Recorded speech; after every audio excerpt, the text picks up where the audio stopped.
Coming up on Naperville News 17, a push to change how students are questioned at school, a glimpse into the smart cities of tomorrow, and a 9-year-old goes to bat against a game at Chuck E. Cheese.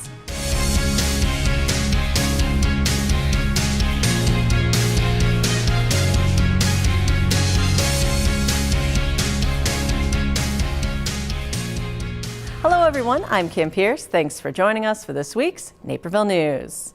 The DuPage County Sheriff's Office is stepping up their efforts to retrieve revoked firearm owners' identification cards in light of the recent shooting tragedy in Aurora. To legally possess a firearm, Illinois residents must have a firearm owner's identification or FOID card. But that right can be revoked if, for example, a gun owner is convicted of a felony.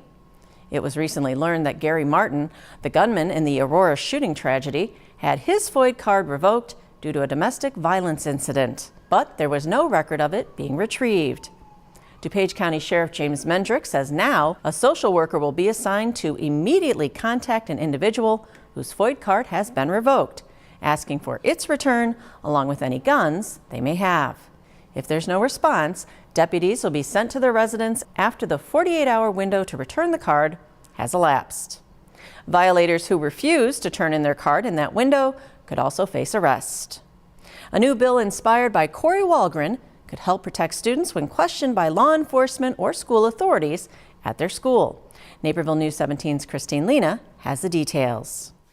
In January 2017, 16-year-old Corey Walgren died by suicide not long after he was questioned by school officials and a resource officer at Naperville North without a parent present. His story touched Neuqua Valley senior Reka Iyer, who happens to be a member of the Youth Advisory Council for Representative Stephanie Kifowit.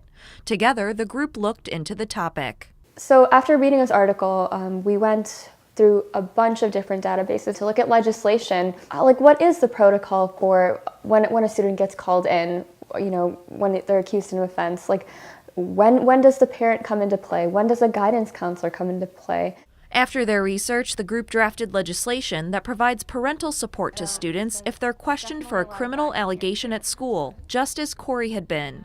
But to get any traction, the bill needed to be brought to Springfield. We have a judicial system where you can have representation. So really a student should have somebody there looking out for their mental well-being, making sure that the conversation is above par. And overall, nobody should be in that situation alone.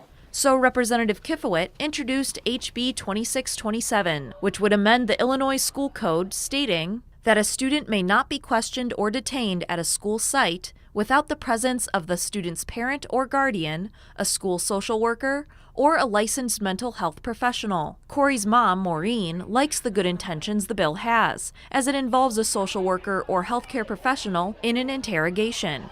Like never leaving the child alone and having him sit with a social worker or healthcare professional while he waits would be, I'd be completely on board with. That's absolutely kind of just common sense. But she has some reservations about the bill's wording. She worries the phrase parent or guardian, a school social worker, or a licensed mental health professional could lead to a social worker or healthcare professional being in the place of a parent in these situations. Maureen suggests adding more detail to the legislation, an idea the group welcomed. That's why we're really open to any sort of amendments, any sort of comments that they have, because they went through this and their experience is invaluable to making this bill as good as it can be. Maureen also thinks a memorandum of understanding could be a good option for schools as well. That is a detailed document that's in place between the school and the police department that very clearly spells out the role of the school resource officer and what their involvement is in disciplining kids or interrogating kids at school.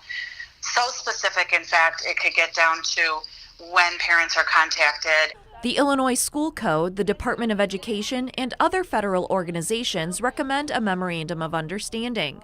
But according to Maureen, not a lot of schools have one in place. I think the better forum for a memorandum of understanding should come from the school board, laying out the process in which they are working with the resource officers in the schools under their jurisdiction. As with many bills, we start with a small step forward, and then we can see how that is progressing and how it's working. Steps that could make all the difference in making students being questioned feel they have support.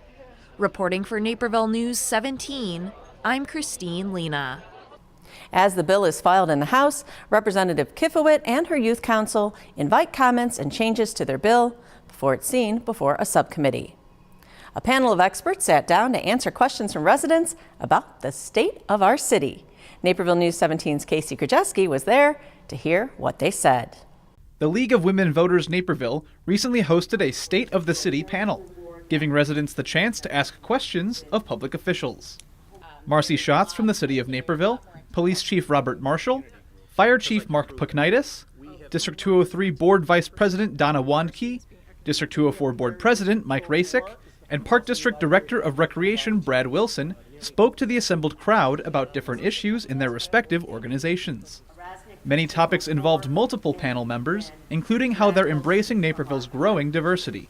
When we take a look at recruiting overall, we are continually looking from a staffing perspective. The goal is to try and mirror the community that we live in, and we are continually trying to do that overall. Like District 203, we have a very diverse population. It surprises people outside of Naperville when they hear we're a majority-minority district. We consider this diversity one of our significant strengths. Residents also asked about a perceived increase in violent crime. Well, first of all, I want to correct a misconception. Our violent crime in Naperville for the last 4 years has dramatically gone down.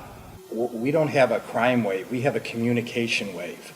That we have been doing an outstanding job as a city and as a police department by letting the residents know what type of crimes are occurring in the city. The goal of the panel was to give voters perspective on the state of the city from public officials who aren't currently running for office. Everybody who is here tonight is part of making Naperville run, whether they're hired, whether they're appointed, whether they were elected. They spend our tax dollars and they make our city work. So it's important for citizens to hear what they do. For Naperville News 17, I'm Casey Krajewski. All the panelists encourage the attendees to vote in the upcoming elections for mayor, city council, and the school boards. After the break, meet the candidates as they head out to local forums. Naperville Crime Stoppers. Yes, I'd like to report some suspicious activity in my neighborhood. How does this work? Yes, thanks for calling. Your call is anonymous, and I'll not ask for your name. Instead, you'll be identified by a tip number. In a few weeks, call back with the tip number you received, and I will let you know the status of your tip. If an arrest is made, you could receive a reward up to $1,000. How do I get the reward money if you don't know who I am? Well, when you call back, we set up a time and a place to drop the money. You will be safe, and nobody will know you gave Crime Stoppers a tip. Okay, well, here's what's going on.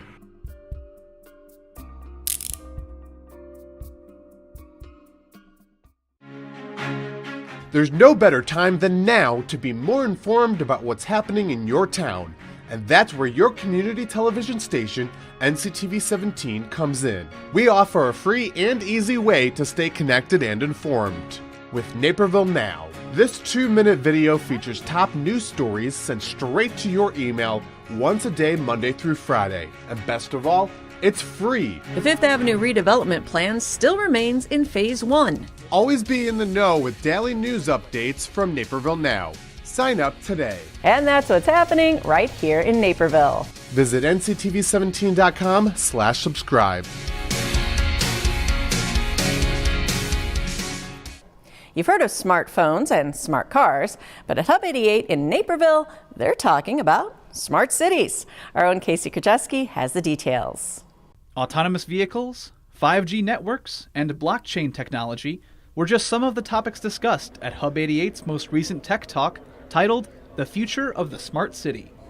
The not-for-profit invited a panel of experts in mobility and connectivity to discuss how technology is advancing and the problems that come with that. Ultimately, it will become a system of systems. This Internet of Things that we all hear about is going to come to a reality where everything is interconnected. And it's not just us humans, but the machines will start talking directly to other machines. And what that then creates is an issue of trust and an issue of, is this data the real deal, or is this data manipulated? These vehicles are now able to report data from various different roadway conditions, accidents as they happen, or what the state of the vehicle itself is for kind of telematics or dispatching purposes. Jerry Quant, Executive Director of the Illinois Autonomous Vehicles Association, acted as moderator for the discussion and then took questions from the audience. He also talked about Illinois' and even Naperville's role in the race for autonomous vehicles.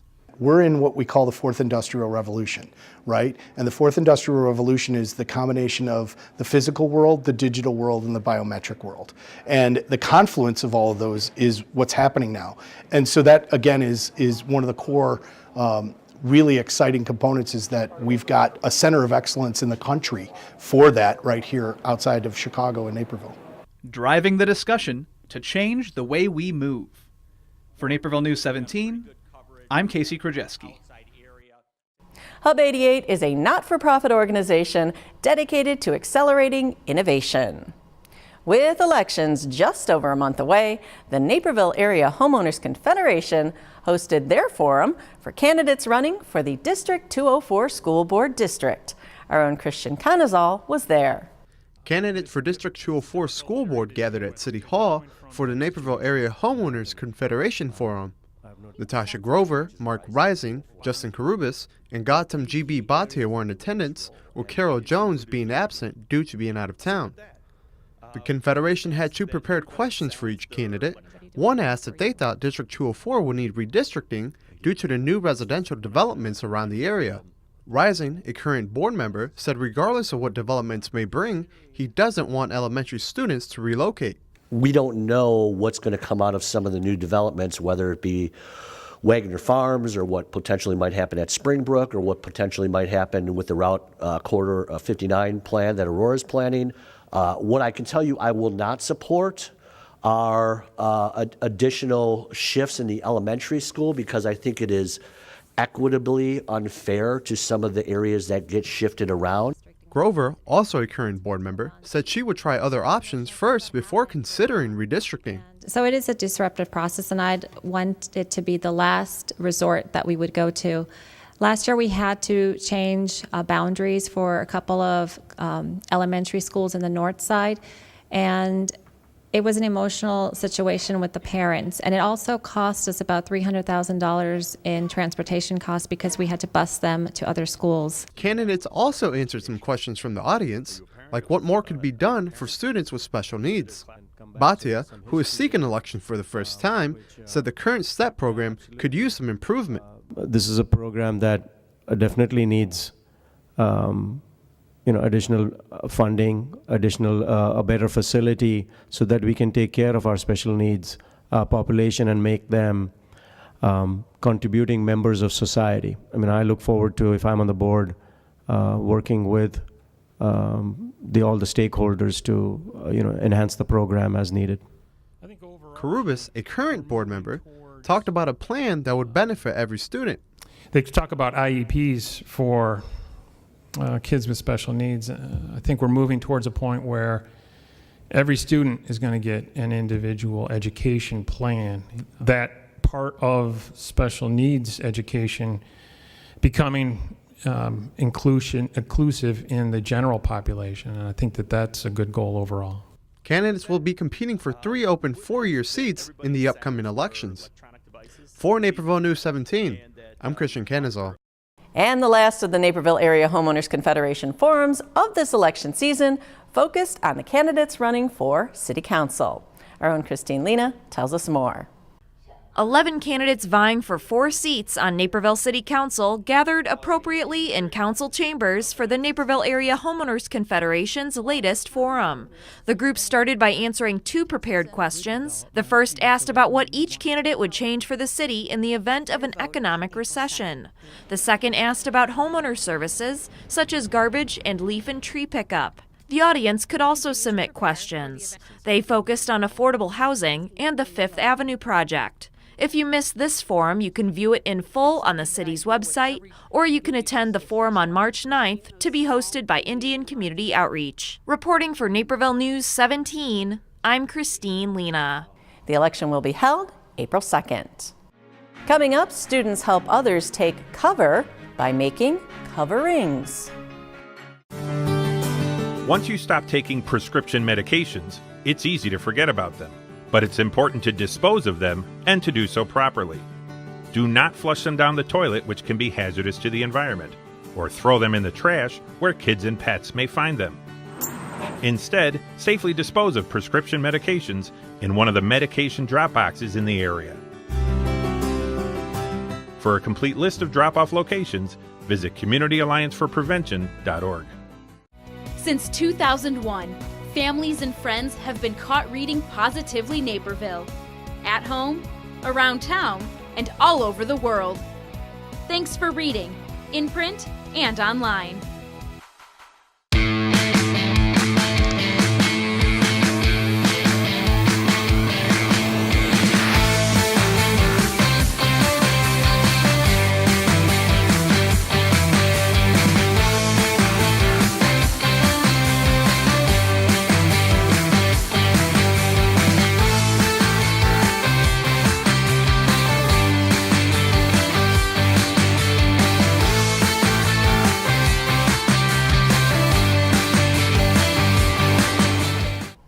A group of students from Washington Junior High is helping their school stay a bit safer.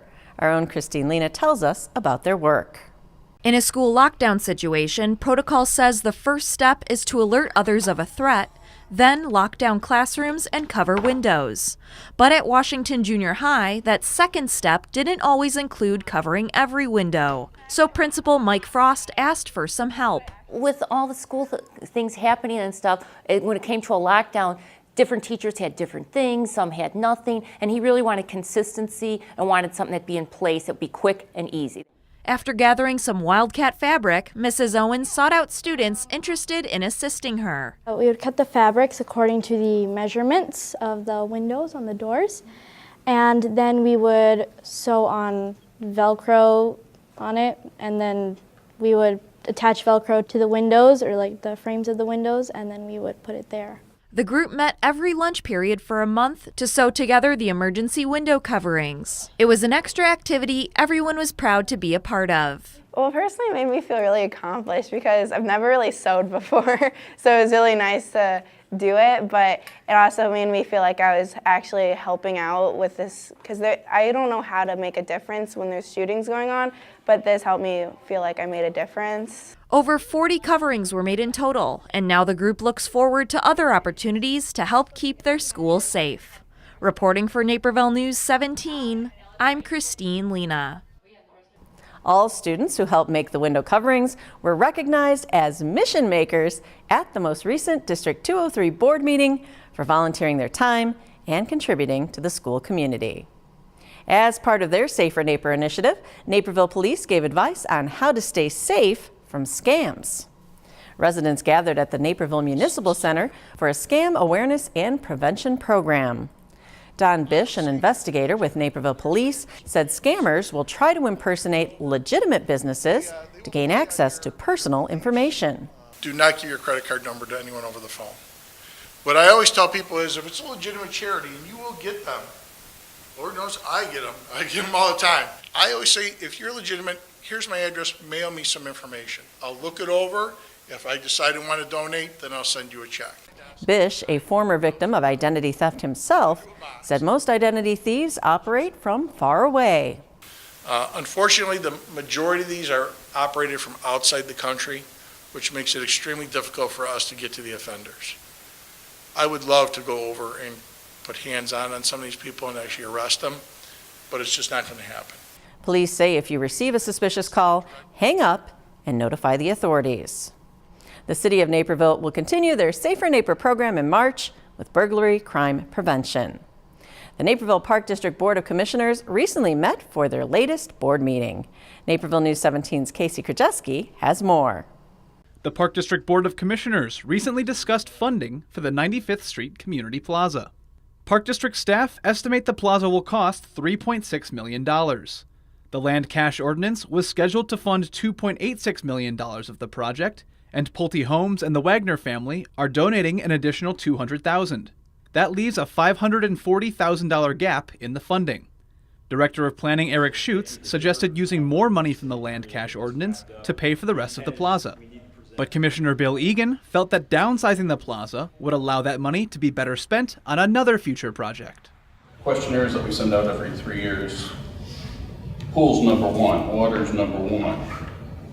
Why are we still doing 95th Street? Take the money, shove it down into Wolf's Crossing, and put in a pool for the residents, which is what they've demanded constantly, consistently, in a number one position.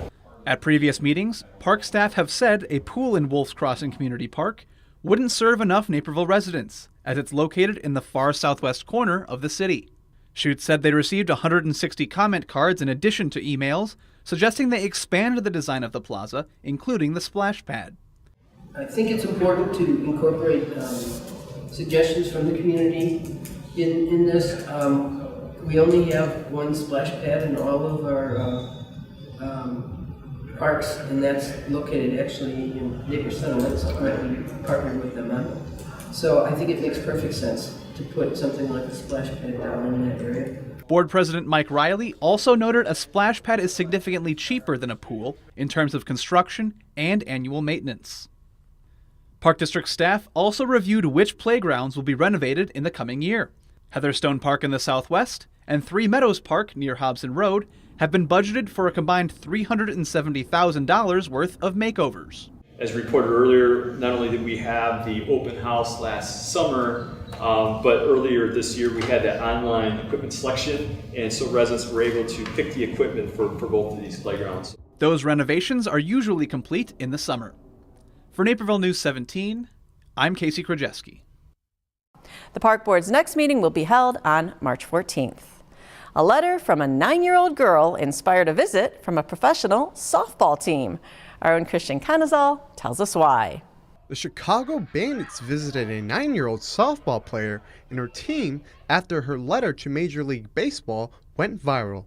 The professional softball team heard about Maurice Markham's letter and wanted to show their support. And it's important that these little girls know that they can be pros someday. They can earn a living, and it's really important that we support it at every level. And we loved her letter. We loved her letter. Markham was playing an MLB license game at Chuck E. Cheese, but after missing a few targets, she heard something she didn't like. "Hey," the game teased, "there's always softball."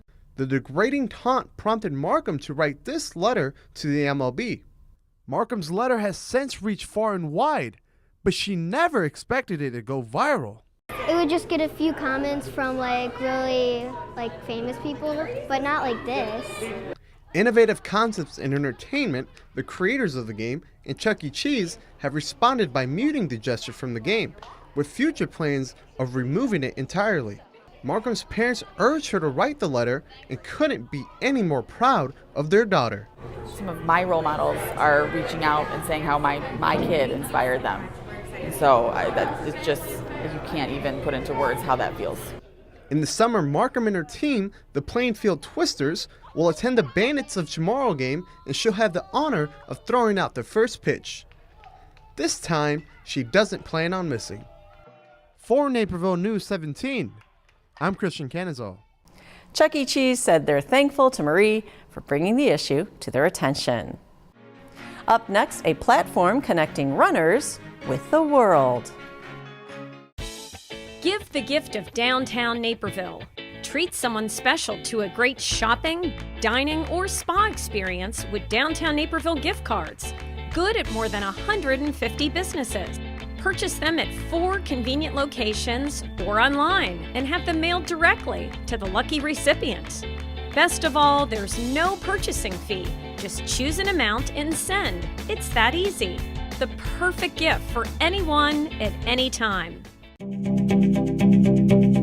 I'm Liz Spencer, and welcome to Business Connection. We have one of our own, a Chicago author. This is his debut. I want to talk about some tips about how to get over that fear, that nervousness of public speaking. Know your material is number one. I love always hearing the perspective that teachers have on your kids, how they are outside the home.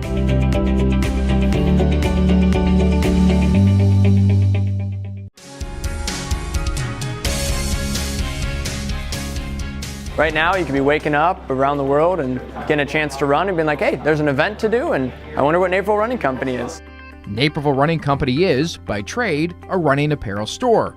But it's also a hub, a running mecca, if you will. It's also the site of a new and innovative way to bring runners together, Zwift. We're the bridge between going outside or not working out at all. So if you're time constrained, a lot of runners try and do 2 to 3 runs a week. Maybe you can't make that third one. Rather than skipping it, go ahead and jump on a treadmill either at home or at the gym. Jacob Frazier is the brand manager at Zwift, a Southern California-based company that, as Frazier puts it, is a massive multiplayer online training platform, which sounds a lot like a multiplayer game.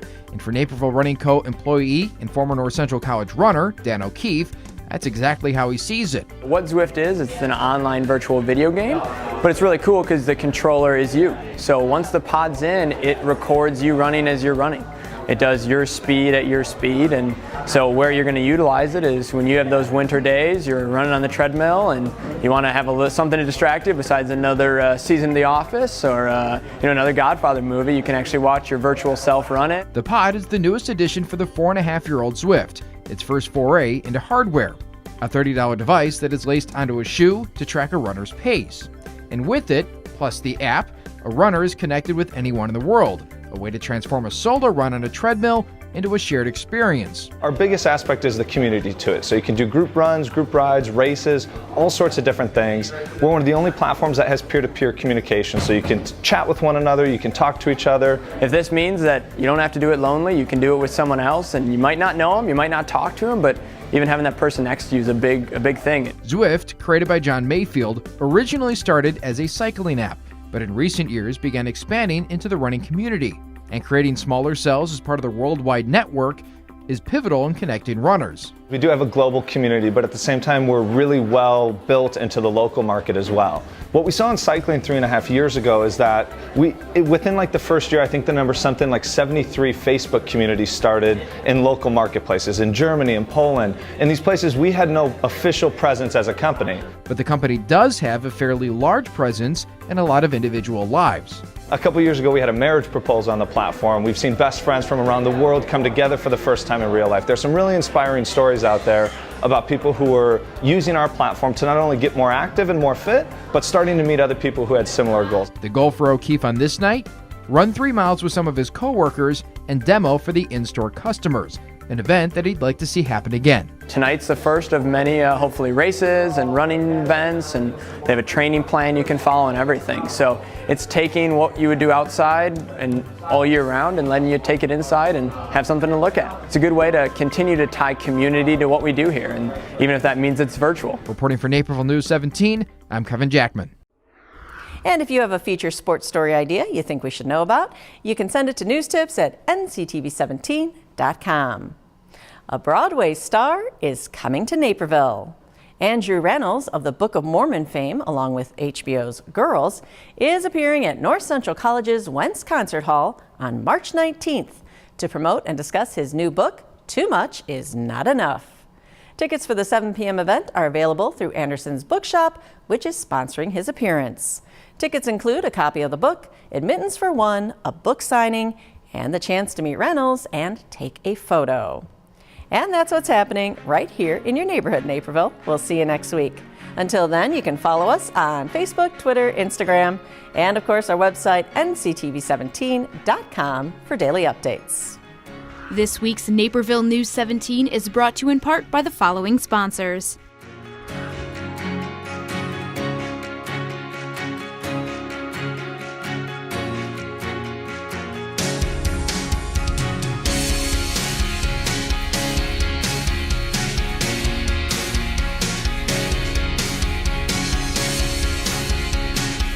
program is partially funded by a grant from the City of Naperville.